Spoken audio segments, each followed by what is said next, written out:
عزیز بچوں، السلام علیکم ورحمۃ اللہ وبرکاتہ۔ پیارے بچوں، سورۃ اللہب کی پہلی آیت ہم نے پڑھی، اس کے بعد اب آگے ابو لہب کی بیوی کے بارے میں بھی ہے، اس لیے ہم پہلے ابو لہب کے بارے میں پوری جانکاری حاصل کر لیں گے۔ عزیز بچوں، جس طرح تصدیق اور جانثاری اور صداقت و محبت میں حضرت ابوبکر صدیق سب سے اول رہے، اسی طرح تکذیب اور ایذاء اور استہزاء باز عداوت رسول میں ابو لہب سب سے آگے تھا۔ یہ عبد المطلب کا بیٹا تھا اور حضرت صلی اللہ علیہ وسلم کا سوتیلا چچا تھا۔ اس کا نام عبد العزیٰ تھا۔ لات، منات اور عزیٰ یہ تین مشہور مشرکین عرب کی دیویاں تھیں جن کی پرستش وہ کرتے تھے اور ان کے بت بنا رکھے تھے۔ اسی نسبت سے اس کا نام عبد العزیٰ تھا، اور چونکہ اس کا چہرہ سرخ رنگ کا خوبصورت تھا تو اس کے چہرے کی سرخی اور چمک کی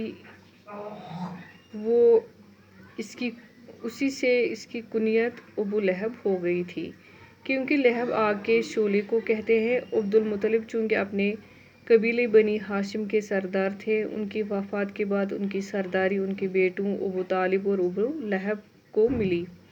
ابو طالب کی مالی حالت اچھی نہیں تھی، لیکن ابو لہب خوب دولت مند اور پیسے والا آدمی تھا۔ پیارے بچوں، لیکن اپنے کفر و شرک کی وجہ سے حضور صلی اللہ علیہ وسلم کا شدید ترین دشمن ہو گیا تھا۔ جب آپ کسی مجمع میں پیغام حق سناتے، یہ بدبخت پتھر پھینکتا تھا، حتیٰ کہ آپ کے پائے مبارک لہو لہان ہو جاتے، اور زبان سے کہتا تھا کہ لوگوں ان کی بات مت سنو۔ کبھی کہتا کہ محمد صلی اللہ علیہ وسلم ہم سے ان چیزوں کا وعدہ کرتے ہیں جو مرنے کے بعد ملیں گی، ہم کو تو وہ چیزیں ہوتی نظر نہیں آتی۔ پھر حضور صلی اللہ علیہ وسلم کے دونوں ہاتھوں سے خطاب کر کے کہتا، معاذ اللہ معاذ اللہ،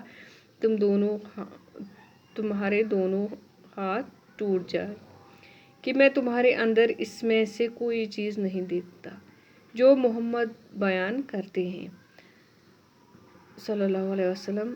ابو لہب چونکہ بہت مالدار تھا، اس لیے جب اس کو اللہ سے ڈرایا جاتا تو یہ کہتا کہ اگر میرے بھتیجے کی بات حق ہے تو قیامت کے دن مال اور اولاد کا فدیہ دے کر عذاب سے چھوٹ جاؤں گا۔ اس کی بیوی ام جمیل، اس کی بیوی کا نام تھا۔ ام جمیل کو بھی حضرت صلی اللہ علیہ وسلم سے خاص ضد اور دشمنی تھی۔ شب کے وقت آپ صلی اللہ علیہ وسلم کے راستے میں کانٹے ڈال دیا کرتی تھی۔ حضرت صلی اللہ علیہ وسلم کی دو صاحبزادیاں تھیں، یعنی حضرت رقیہ اور حضرت ام کلثوم۔ حضور صلی اللہ علیہ وسلم کی نبوت سے سرفراز ہونے سے قبل ہی ابو لہب کے دو بیٹوں عتبہ اور عتیبہ سے منسوب ہو چکی تھی۔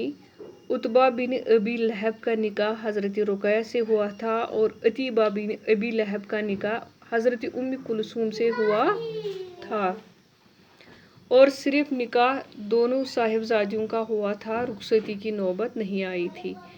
جب حضرت صلی اللہ علیہ وسلم نے نبوت سے سرفراز ہونے کے بعد تبلیغ اسلام فرمائی اور بت پرستی اور شرک کی سخت مذمت فرمائی تو ابو لہب اور اس کی بیوی عداوت میں تو پیش ہی تھے۔ اسی جذبہ کے ماتحت ابو لہب نے اپنے ان دونوں بیٹوں سے کہا کہ اگر میری رضامندی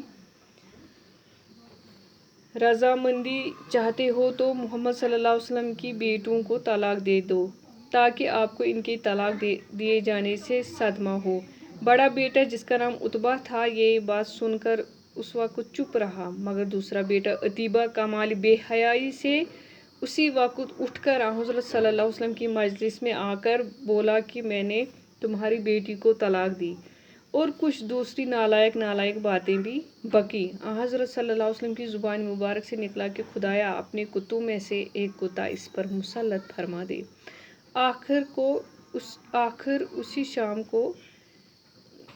آخر کار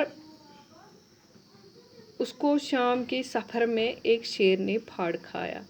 الغرض ابولہب کے دونوں بیٹوں نے اپنے باپ کے حکم کی تعمیل میں رخصتی سے پہلے ہی دونوں صاحبزادوں کو طلاق دے دی۔ انشاءاللہ آگے کل پڑھیں گے۔ السلام علیکم۔